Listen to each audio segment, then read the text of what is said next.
The English Language, formerly the English Language Learners Department at District 202, serves more than 2,100 students who speak 74 different languages.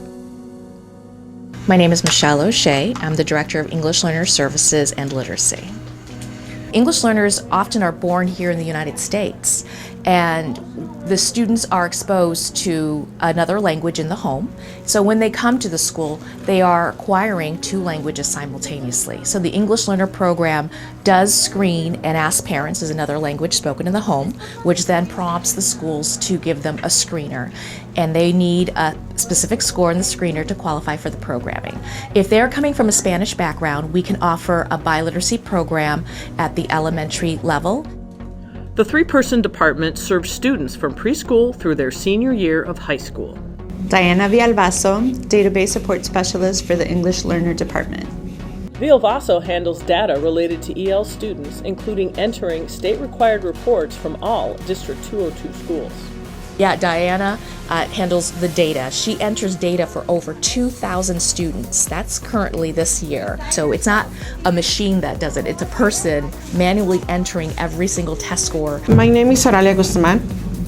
I am the District Translator Coordinator and Family Liaison.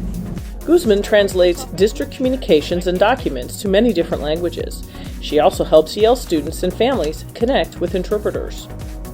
As a parent liaison, she works with O'Shea to develop and manage programs geared to EL students and their families.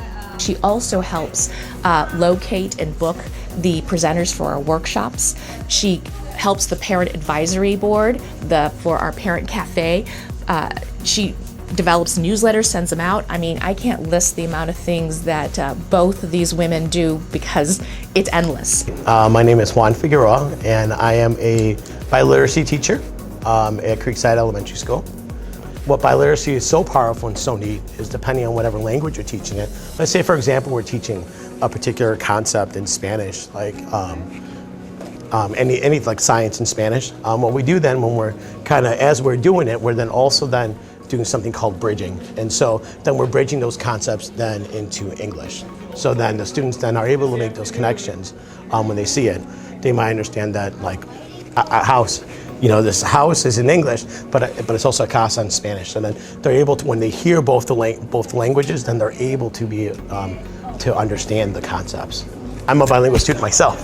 When I came in, I didn't have that bridging. So I had a lot of gaps in my education, and it took me a lot of years, well until I came in first grade, but I struggled because I had these gaps that weren't able to be filled because I just didn't have the means to. I didn't have the visuals, I didn't have the hands-on experience to before we could really jump into a subject to be able to do it. So it's really changed for me, not just for me educationally, but for what education was like back in the 80s when I started. So it's been really exciting for me to be a bilingual teacher because I really like how biliteracy, we're able to then just get those concepts together, and then the kids are just flourishing.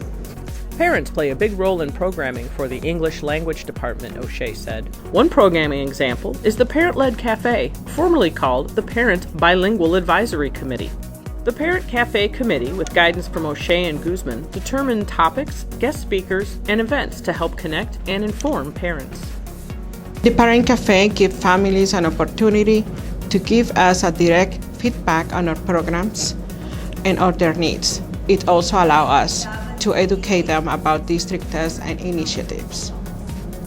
O'Shea and her team also help its almost 75 teachers associated with the EL department learn and grow through trainings and professional development.